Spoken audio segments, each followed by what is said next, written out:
नीतीश कुमार ही मुख्यमंत्री रहेंगे। सरकार में आरजेडी के दूसरे लोग शामिल होंगे, लेकिन ये दोनों बाहर रहेंगे। यानी सरकार चलाने में सहयोग करेंगे, लेकिन सरकार में कोई ओहदा नहीं लेंगे 2025 तक।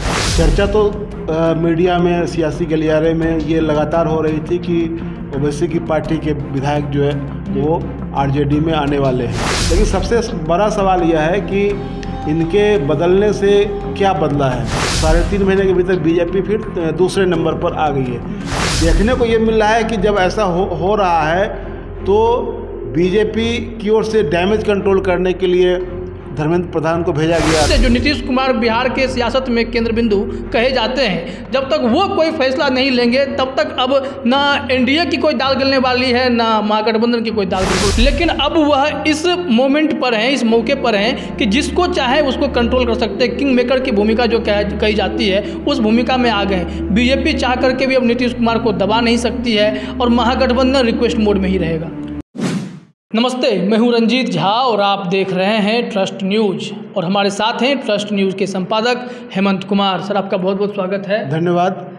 बिहार विधानमंडल का मानसून सत्र चल रहा है, अब समाप्ति की ही ओर है, लेकिन यहाँ पर आज एक बड़ा घटनाक्रम देखने को मिल गया है।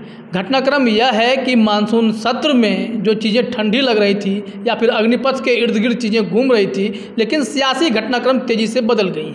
यहाँ पर राष्ट्रीय जनता दल ने एक ऐसा मास्टर स्ट्रोक चला जिससे ओवैसी की पार्टी AIM के 5 में से 4 विधायकों ने पाला बदल लिया। वह अब राजद सुप्रीमो लालू प्रसाद यादव के साथ बैठ के तस्वीर भी खिंचवा रहे हैं, राजद में शामिल भी हो गए हैं और तेजस्वी यादव ने प्रेस कॉन्फ्रेंस भी कर दिया है।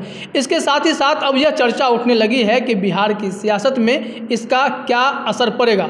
भविष्य में नीतीश कुमार के एंगल से अगर देखा जाए तो क्या असर पड़ेगा, भाजपा के दृष्टिकोण से देखेंगे तो क्या असर पड़ेगा, या महागठबंधन की कितनी उम्मीदें बढ़ गई हैं, जैसे तेजस्वी यादव ने कहा कि अब सत्ता की बारी है समथिंग। तो ये सारी चीज़ों पर चर्चा करेंगे। सर, सबसे पहला सवाल है, ये प्लानिंग कब से चल रही थी कि AIM के विधायकों को राजद के पाले में कर लेना है?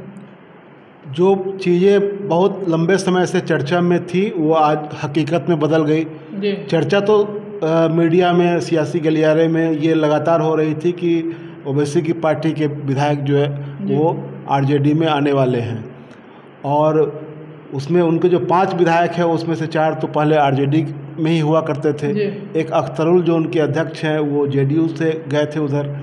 तो ये जो राजनीतिक ये है प्रतिबद्धता का सवाल, तो वो इधर इसी पाले के लोग थे, तो वो बदल कर के अब इधर आ गए हैं। इसकी चर्चा पहले समय से हो रही थी कि बदलाव होगा, तो आज वो देखने को मिला।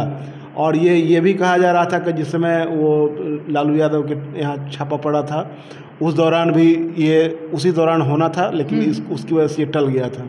लेकिन सबसे बड़ा सवाल यह है कि इनके बदलने से क्या बदला है। इनके बदलने से सबसे पहला बदलाव तो यह हुआ है कि आरजेडी फिर से पार्टी नंबर 1 हो गया है। तो उसका रुतबा बढ़ गया है। 80 विधायक अब उसके पास हो गए हैं, पहले 76 थे, अब वो बढ़ के 80 हो गया। बीजेपी को नंबर 1 का जो ओहदा मिला हुआ था वो फिर से खिसक करके बीजेपी 3.5 महीने के भीतर ये बदला। हाँ, 3.5 महीने के भीतर बीजेपी फिर दूसरे नंबर पर आ गई है। लेकिन इसका एक राजनीतिक मायने है। राजनीतिक मायने ये है कि बिहार में इन दिनों देखने को ये मिल रहा है कि नीतीश कुमार का बीजेपी के साथ रिश्ता पहले जैसा नहीं रहा। रिश्तों में वह गर्माहट नहीं रही। रिश्तों में अब झुंझलाहट है, रिश्तों में अब तकरार है, रिश्तों में ऐसा कुछ है जिससे लगता नहीं है कि वो एक ही छत के नीचे रह रहे हैं लेकिन एक दूसरे से मिल नहीं रहे हैं। इसी तरह का कुछ भाव सामने आ रहा है। जैसे कि कल जो बिहार विधानसभा में जो सबसे बड़ी घटना हुई कि अघोषित रूप से जनता दल यूनाइटेड के तमाम मंत्री और विधायक सदन से बाहर हो गए और इसको एक अघोषित बाइकाट भी कहा जा सकता है। तो वो यह जो घटना थी उसको अध्यक्ष ने काफ़ी गंभीरता से लिया। अध्यक्ष विजय कुमार सिन्हा को ये लगा कि ये हमारे साथ असहयोग किया जा रहा है और मौका ये था कि उस समय चर्चा होनी थी उत्कृष्ट विधायक पर। उत्कृष्ट विधायक पर चर्चा होनी थी और वहाँ से सब लोगों को बाहर कर लिया गया। तो इससे एक चीज़ साफ हो रही है कि जो उत्कृष्ट विधायक को लेकर जो चर्चा होनी थी वह जेडीयू को या उसके नेता नीतीश कुमार को विश्वास में या भरोसे में नहीं लिया गया था। यानी कि उनको विश्वास में लेकर ये तय नहीं हुआ था कि हम लोग उत्कृष्ट विधायक का कुछ चयन करने के लिए सदन में चर्चा करेंगे। तो मुझे लगता है कि एक तो यह नाराज़गी की तात्कालिक वजह यह थी कि उनको भरोसे में बिना लिए हुए यह स्पीकर ने ये तय किया था। स्पीकर को अधिकार है तय करने का, लेकिन जब सरकार गठबंधन में आप हैं, सरकार गठबंधन की है, आप गठबंधन की ओर से स्पीकर हैं, तो बहुत सारा नीतिगत मामला जो होता है वो आपस में तय किया जाता है। तो मुझे लगता है कि यह तय नहीं हुआ था जिसकी वजह से ऐसा हुआ।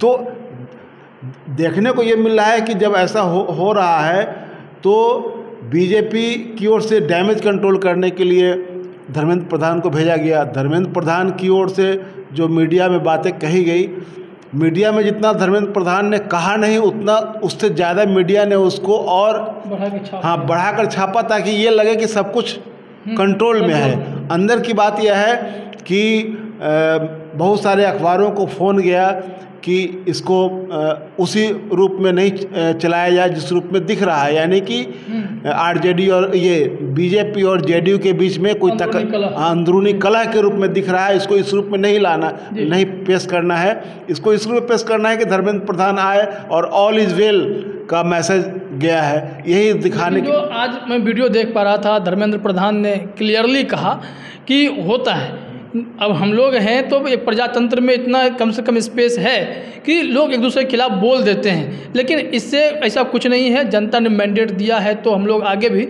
नीतीश कुमार के नेतृत्व में सरकार को चलाते रहेंगे, ऐसा उन्होंने कह दिया। अब अखबारों में जो खबर छपी, कुछ अखबारों में एक अखबार में दिया कि 25 में भी नीतीश कुमार ही सीएम का चेहरा होंगे, वही हमारे नेता होंगे।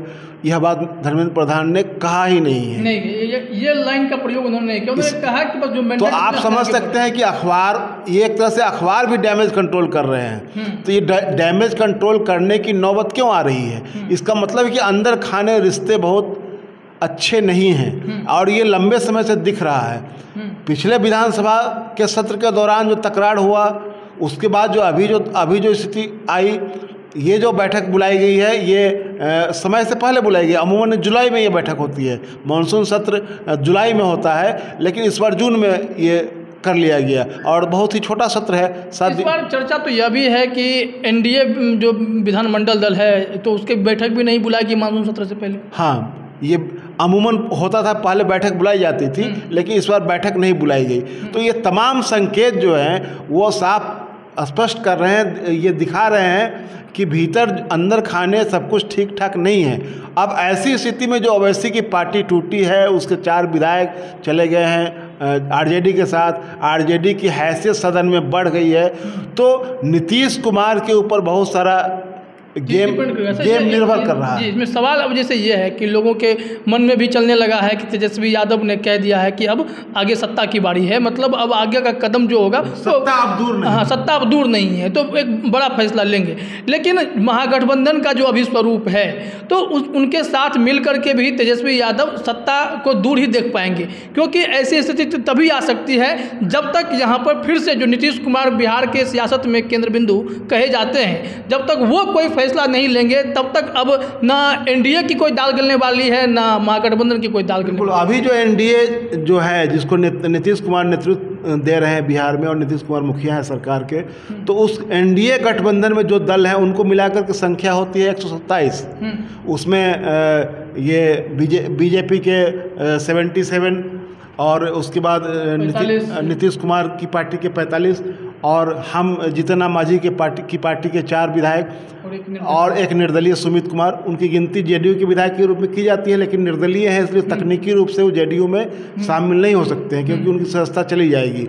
लेकिन इसको मिलाकर के पूरी संख्या 127 होती है। दूसरी ओर जब देखेंगे महागठबंधन की ओर, उसमें अगर कांग्रेस को शामिल मान लिया जाए, आज की तारीख में महागठबंधन में वो नहीं माना जा रहा है, लेकिन उसको अगर मान लिया जाए तो वो संख्या 115 हो जाती है और एक अख्तरुल को अगर जोड़ लिया जाएगा तो 116 हो जाता है।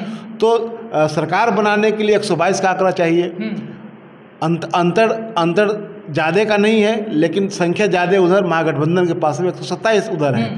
तो इस स्थिति में अगर जो नीतीश कुमार की नाराज़गी है, वह नाराज़गी कब करवट ले और कब उनको करवट लेने के लिए मजबूर करे, ये देखने वाली बात है। नीतीश कुमार भले ही 45 विधायकों के साथ अभी बिहार की सियासत में राजनीति कर रहे हैं, मुख्यमंत्री बने हुए हैं, लेकिन अब वह इस मोमेंट पर हैं, इस मौके पर हैं कि जिसको चाहे उसको कंट्रोल कर सकते हैं। किंग मेकर की भूमिका जो कही जाती है, उस भूमिका में आ गए। बीजेपी चाह करके भी अब नीतीश कुमार को दबा नहीं सकती है और महागठबंधन रिक्वेस्ट मोड में ही रहेगा। बिल्कुल। और एक चीज़ और देखना है कि आज की तारीख में बीजेपी की पूरी कोशिश है कि देश में जो भी गैर बीजेपी सरकारें हैं उसको भी किसी तरह अपने पाले में लाया जाए, उसको भी बदल दिया जाए। जैसे अभी झारखंड में भी एक कोशिश चल रही है कि वहाँ हेमंत सोरेन को पाला बदलने के लिए मजबूर किया जाए, और जो अभी अमित शाह से उनकी मुलाकात हुई है उसको भी इस रूप में देखा जा रहा है। उसी तरह आप देखेंगे कि बिहार में अगर ऐसा कुछ होता है तो बीजेपी बहुत जल्दी हार नहीं मानने वाली है। वो उसके लिए बहुत सारी तैयारी है। अंदर की बात यह है कि ये कहा जा रहा है कि जो पिछली बार जो विधानसभा में जो मारपीट की घटना हुई थी, पुलिस बुलाई गई थी, उस दौरान जिन विधायकों को दोषी माना गया था और जो सदन की कमेटी बनी थी जिसने अपनी जांच रिपोर्ट में 12 विधायकों को दोषी बताया था, तो ऐसे विधायकों पर कार्रवाई हो सकती है। अगर ये सरकार पलटने का खेल हो तो ऐसे विधायकों को की सदस्यता ख़त्म करने तक की कोशिश की जा सकती है। उसमें बहुत सारा पेच है कि अध्यक्ष अगर ऐसा करना चाहेंगे तो अगर ये नौबत आती है तब की बात मैं कह रहा हूँ, तो इधर से लोग चाहेंगे कि अध्यक्ष को ही हटा दिया जाए, उन्हीं के खिलाफ अविश्वास प्रस्ताव लाया जाए। और इसमें देखने वाली बात यह है कि उपाध्यक्ष आज की तारीख में बिहार विधानसभा के जो उपाध्यक्ष हैं महेश्वर हजारी, वो जेडीयू के हैं। तो इस लिहाज से अगर देखा जाए तो वो एक तरह से सरकार अगर चाहेगी तो अध्यक्ष को भी हटाने की कोशिश होगी। तो दोनों ही तरफ से ये गुंजाइश होगी। अगर ऐसी कोई नौबत आती है कि सरकार पलटने की कोशिश हो तो बीजेपी चाहेगी कि सरकार पलटने। अगर विधायकों पे कार्रवाई कर दी जाती है तो संख्या बल गिराने के बाद एक फ्लोर टेस्ट करवाया जा सकता है क्या, जो मैजिकल जो होता है जादुई आंकड़ा छूने का, वो इसलिए मैं कह रहा हूँ कि ये होने से पहले अगर ये लग जाएगा, अगर मान लीजिए ऐसा होता है तो मैं बार बार अगर कह रहा हूँ कि अगर ऐसा होता है तो नीतीश कुमार चाहेंगे कि अध्यक्ष ये नहीं रहे। अपने जो उपाध्यक्ष हैं तो ये अविश्वास प्रस्ताव, अगर इनके पास अगर संख्या बल होगा तो अविश्वास प्रस्ताव लाएंगे तो अध्यक्ष तो चले जाएंगे। तो उस लिहाज से भी ये सब गेम हो सकता है अगर बदलने की नौबत आती है तब। लेकिन अभी हम ये कह रहे हैं कि जो रिश्तों में खटास है बीजेपी के साथ नीतीश कुमार का, और एक तरह से नीतीश कुमार का जो इकबाल था, जो उनका उत्कर्ष था, वह उत्कर्ष अब है नहीं। क्योंकि इस विधायकों की संख्या के लिहाज से आप देखेंगे तो वो संख्या भी काफ़ी कम हो गई हुई है। जो इनका एक तरह से इकबाल था, एक समय ऐसा था कि कोई किसी मंत्री की ताकत नहीं थी जो नीतीश कुमार के बारे में चू भी कर सके और उनके फैसले को चुनौती देने की तो बात ही दूर है, कोई बोलता तक नहीं था। लेकिन आज की तारीख में ये है कि बीजेपी का कोई भी आदमी कुछ बोल दे, कोई भी नेता कुछ बोल दे रहा है, कोई भी कुछ टिप्पणी कर दे रहा है, और आप ऐसे कैमरा बंद करके लोगों से बात करेंगे, बंद कमरे में लोगों से, बीजेपी के लोगों से बात करेंगे तो तमाम लोग नीतीश कुमार के खिलाफ हैं, नीतीश कुमार की आलोचना करते हुए आपको मिल जाएंगे। तो कुल मिलाकर स्थिति यह है कि नीतीश कुमार आप कब तक इसको झेलेंगे, इस स्थिति को, और इससे अगर बाहर निकलने की कोशिश करेंगे तो बिहार में सियासी समीकरण बदल सकता है। और उसका सबसे बड़ा सवाल ये है कि जैसे सत्ता अब दूर नहीं, तेजस्वी यादव जो ये सपना देख रहे हैं, और जो जाहिर तौर पर बिना नीतीश कुमार के संभव तो नहीं है, अगर नीतीश कुमार इस तरफ आते हैं तो क्या वह उस स्थिति के लिए तैयार होंगे जहां पर तेजस्वी यादव मुख्यमंत्री के रूप में दिखाई दें? देखिए, अभी जो मेरी जानकारी है उसमें यह है कि अगर कोई बदलाव होता है, अगर ऐसी नौबत आती है तो नीतीश कुमार मुख्यमंत्री तो नीतीश कुमार ही रहेंगे। क्योंकि ये अंदर खाने ये बात है कि उस सरकार में आरजेडी की ओर से कम ये तेजस्वी और तेज प्रताप नहीं शामिल होंगे। अगर ऐसी नौबत आती है, नीतीश कुमार ही मुख्यमंत्री रहेंगे, सरकार में आरजेडी के दूसरे लोग शामिल होंगे, लेकिन इन दोनों ये दोनों बाहर रहेंगे, यानी सरकार चलाने में सहयोग करेंगे लेकिन सरकार में कोई ओहदा नहीं लेंगे 2025 तक। 25 का इंतजार करेंगे। फिर और भी बड़े बहुमत के साथ अगर वापसी होती है तो फिर चीज़ों को बदल, ये सब इसलिए कि बीजेपी को अलग रखने के लिए, अगर ऐसी नौबत आती है तो ये एक फार्मूला है जो चर्चा में है, जिसकी जानकारी है कि ऐसा अगर होगा तो ऐसा हो सकता है कि ये दोनों भाई सरकार में न रहे। सरकार तो इन्हीं की बदौलत ही चलेगी, लेकिन सरकार में के बीच एक बड़ा मैसेज जाएगा कि हम सत्ता का लोभ नहीं है। हाँ, सत्ता का लोभ, मंत्री पद का लोभ नहीं है, उप मुख्यमंत्री बनने का लोभ, मुख्यमंत्री नीतीश कुमार को ही रखा जाएगा, वही चलाएंगे। और ये तो इस तरह की नौबत आ सकती है। लेकिन सबसे बड़ी बात यह है कि जो आज हुआ है उसके बारे में बीजेपी के नेताओं को भी यह कहते हुए सुना गया है कि इसमें नीतीश कुमार का हाथ है। नीतीश कुमार के इशारे पर ही ओवैसी की पार्टी टूटी है और ये लोग आरजेडी में शामिल हुए हैं। अभी तक चर्चा चल रही थी कि बिहार में महाराष्ट्र जैसी स्थिति उत्पन्न हो सकती है, भाजपा यहाँ पर खेल कर सकती है, लेकिन अब चीज़ें बदलती हुई दिखाई पड़ रही हैं। जिस हिसाब से राष्ट्रीय जनता दल बड़ी पार्टी हो गई, अगर मौका भी मिलेगा सरकार बनाने का, कुछ अगर चेंजेज हो जाते हैं तो भी राजद को ही बुलाया जाएगा। और क्या नीतीश कुमार पर अब बीजेपी उसी तरह से दबाव बना सकती है जो इससे पहले बना रही थी? क्योंकि अब बिल्कुल पता है सिर्फ नीतीश प्लस बीजेपी बराबर जो है सरकार है, इसके अलावा साथ में जो लोग हैं सपोर्ट में खड़े हैं, उनके चले जाने या रहने से भी कोई फर्क नहीं पड़ेगा, लेकिन नीतीश कुमार के जाने से बड़ा फर्क पड़ जाएगा। तो क्या नीतीश कुमार पर दबाव बनाया जा सकता है? नीतीश कुमार पर दबाव नहीं बनाया सकता है। मुझे लगता है कि जो स्थिति है उसमें अगर नीतीश कुमार बाहर निकलना चाहे वहाँ से, तो वो मांझी को छोड़ा जा सकता है, क्योंकि मांझी बहुत फैक्टर इसमें नहीं कर रहे हैं। तो वो नीतीश कुमार अकेले ही काफ़ी है, अगर चाहे तो वो इधर जा सकते हैं। लेकिन एक चीज़ गौर करने वाली इसमें बात ये है कि ये सब होने से पहले नीतीश कुमार के साथ आज की तारीख में जो लोग हैं, उसमें जो कुछ लोगों का नाम आप लेंगे, जैसे कि ललन सिंह, विजय कुमार चौधरी, इस तरह के जो लोग हैं, अशोक चौधरी, उपेंद्र कुशवाहा जैसे लोग हैं, इसमें से बहुत सारे लोग जो हैं वो आरजेडी के साथ न जाने की मंशा रखने वाले लोग हैं। कुछ लोगों को छोड़ दिया जाए तो ऐसी स्थिति में नीतीश कुमार के लिए भी एक तरह से मजबूरी है ये निर्णय लेने से पहले कि हमको क्या करना है। जी, तो कुल मिलाकर अगर इन चीज़ों को देखा जाए तो ओवैसी के पार्टी से निकले विधायक तेजस्वी यादव के साथ चले तो गए, लेकिन फिर से एक बार घूम फिर करके पूरे सियासी केंद्र बिंदु नीतीश कुमार पर आकर ही टिक जाती है, क्योंकि यह जो निर्णय लेंगे वही बिहार की सियासत में बड़ा उलटफेर करके दिखाएगा। इनके आने या जाने से कोई ज़्यादा फर्क नहीं पड़ रहा है, ना एनडीए पे कोई खास असर पड़ेगा, ना ही सरकार इधर से उधर फिलहाल तो होने जा रही है। इस चर्चा में जुड़ने के लिए आप सभी का बहुत बहुत धन्यवाद।